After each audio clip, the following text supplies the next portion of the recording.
Hello বন্ধুরা, কেমন আছো তোমরা সবাই? তো দেখো, সকালবেলা উঠেই সব কাজকর্ম সেরে পকনকে রেডি করাতে বসিয়ে দিয়েছি। পকনকে নিয়ে যাবো স্কুলে, স্কুল আছে আজকে।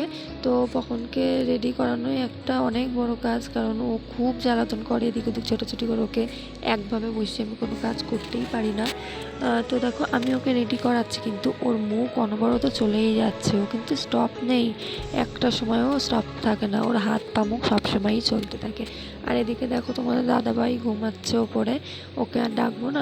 আমি পকনকে রেডি করিয়ে নিয়ে বেরিয়ে যাব স্কুলের উদ্দেশ্যে। তো দেখো, তোমাদের সাথে কথা বলতে বলতে ও কিন্তু রেডি হয়ে গেছে, ফুল রেডি। এবার আমি যাব রেডি হতে। তো দুজনে রেডি হয়ে বেরিয়ে পড়লাম। এবার দেখি টোটো কতক্ষণে পাই। এখান থেকে টোটো অ্যাভেলেবেল আছে, কিন্তু বসতে হয়।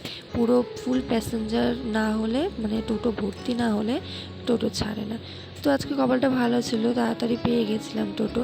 তারপর দেখো, স্কুল থেকে বাড়ি চলে এসেছি। বাড়ি চলে এসে পকনকে খাওয়াতে বসেছি। আজকে ওকে মেনুতে দিয়েছিলাম একটা উচ্ছে সেদ্ধ।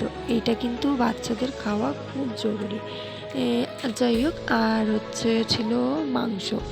তো ওটা দিয়ে ওকে আমি খাইয়ে দেবো। আর দেখো কেমন বাহানা করছে, গরমের জন্য কোনো জামাও পরাতে পারছি না, প্রচুর ঘাম হয়, প্রচুর ঘাম হয়।